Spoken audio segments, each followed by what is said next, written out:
Okay, good morning everyone. New Zealand driving कस्तो हुन्छ है? ओके, जय विश्वकर्मा बाबाले रक्षा गर।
ब्रेकर आएपछि यस्तो हैन स्पिड लिमिट राखिदिएको हुन्छ बम्प अहेड भनेर स्लो गर्नुपर्ने हुन्छ।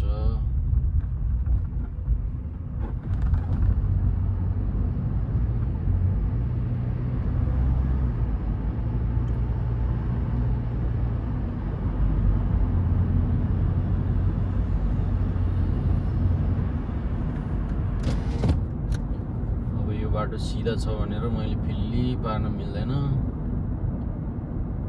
40 to 50, 55 भनौँ न। अब हाम्रो उतातिर चाहिँ इन्डिया सिस्टम नभएको देशहरूमा भनौँ न, हाम्रो नेपाल मात्रै होइन सिस्टम नभएको अन्त पनि धेरै देशहरू छ। अलिकति सिस्टममा चल्ने देशमा छुट्टै हुन्छ क्या।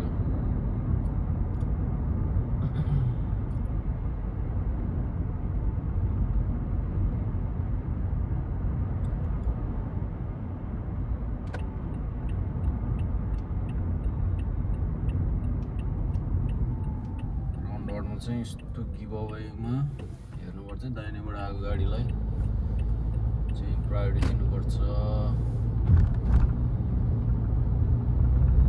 यस्तो खाली छ त ट्राफिक त यार।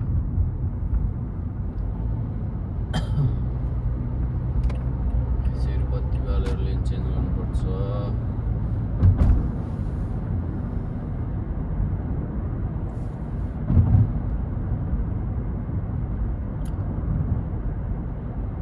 बाटो यस्तै स्ट्यान्डर्डको बनिसक्यो हाम्रो नेपालमा है, तर त्यो चाहिँ कहिले फलो गर्छ आई डोन्ट नो यार। नेपालमा चलाउँदा यति हेडेक हुन्थ्यो मलाई होइन ड्राइभिङ गर्दाखेरि। विदेशमा चलाउँदा चाहिँ मलाई मात्रै होइन जो कोहीलाई पनि यति कम्फर्टेबल अनि सेफ फिल हुन्छ कि है। त्यो हाम्रो नेपालमा पनि चाँडै नै आओस् अब त्यस्तो चाहिँ देख्न पाऊँ है अर्कोचोटि घर आउँदाखेरि।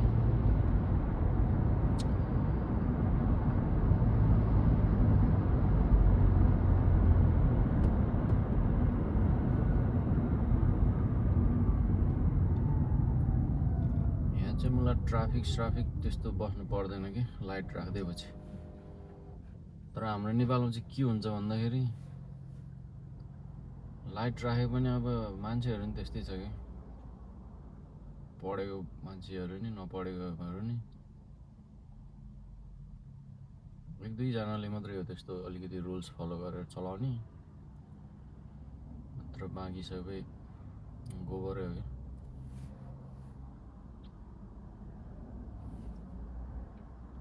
नेपालमा लाइट राखिदिए पनि मान्छेहरूले फलो गर्दैन, जाममा हिँडिदिन्छ।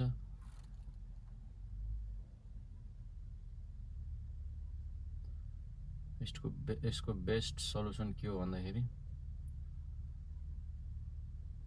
थाहा छैन यार, ट्राफिकहरू किन, उनीहरूलाई पावर त यति हुन्छ है, पुलिस प्रशासन ट्राफिकहरूलाई पावर यति हुन्छ कि अब यो मिस्टेक गर्नेलाई त त्यो बाटोमा बसेर चिट काट्नुभन्दा मिस्टेक गर्नेहरूलाई होइन त्यो सिस्टमेटिक उसले आउँछ होला नि, उनीहरूलाई नि बजेट त यार आउनु त यसको लागि भनेर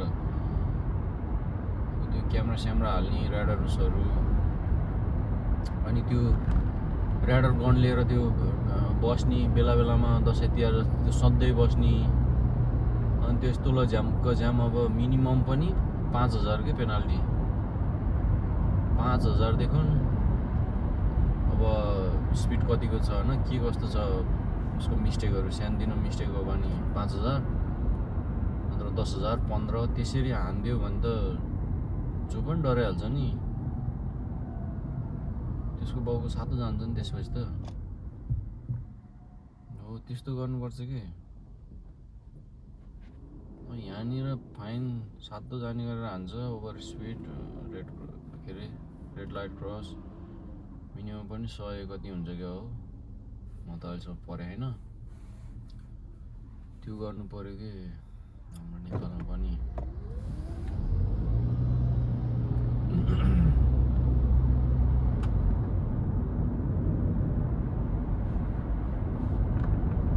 साला 55 भइसकेछ यार,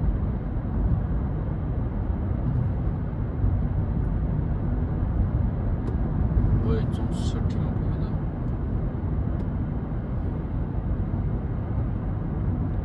पुलिस आउँदा फेरि गर्दै ओभर स्पिड भएन।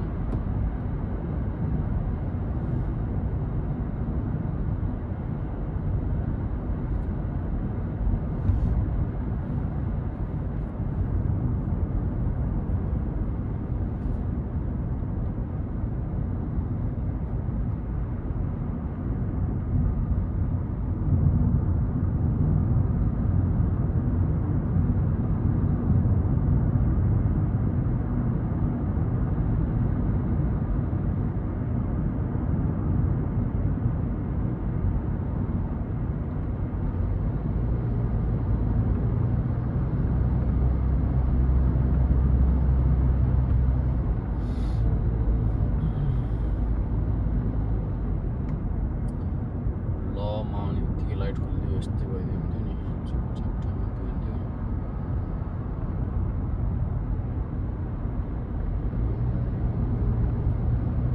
पचासको स्पिड सालहरूले 60मा पुग्दा आजको मलाई रोड ठ्याक्कै स्पिड लिमिट थाहा भएन कि, कता मात्र बोर्ड राखेको हुन्छ।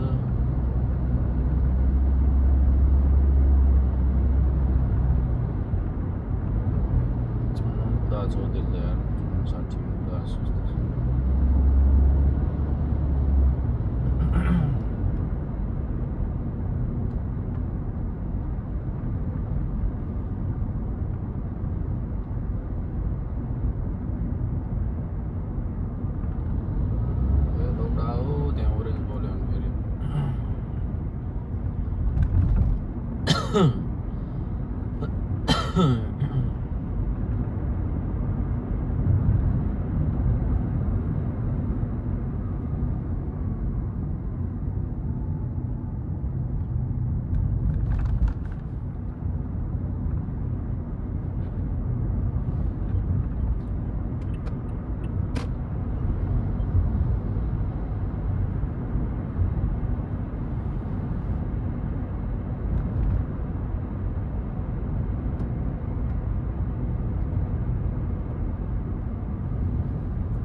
फ्लाइट कन्ट्रोल बाबा रे क्यामेरा रहेछ यहाँ त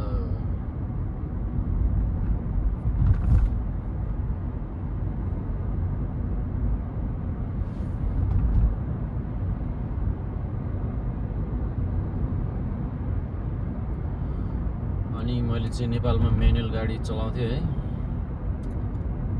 अब यहाँ चाहिँ अटो चलाउँदाखेरि सुरुको 2-3 दिन हात यस्तोमा गइराख्ने गियरमा एउटा यस्तो भइरहेको थियो अहिले चाहिँ कम्फर्टेबल छ सरर र अटो गाडी चलाउन चाहिँ छुट्टै आनन्द हुन्छ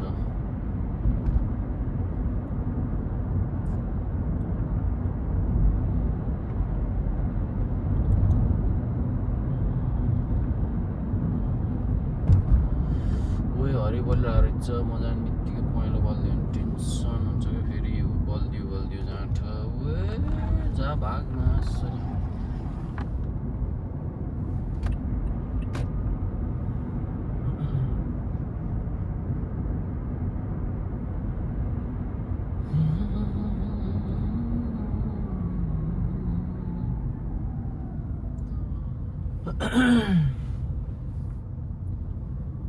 यस्तो एउटा हत्तेरीको कस्तो एकछिन मेलो बोलेको जानु कहिले त 2-3 सेकेन्ड मेलो बोलिदिँदा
कहिले घाम कहिले पानी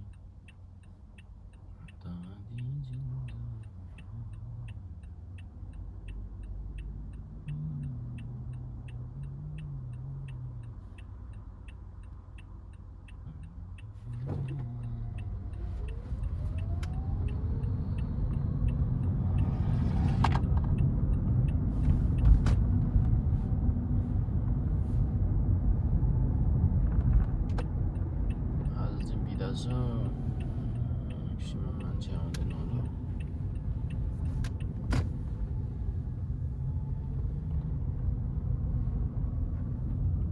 चाइना छिङछुङ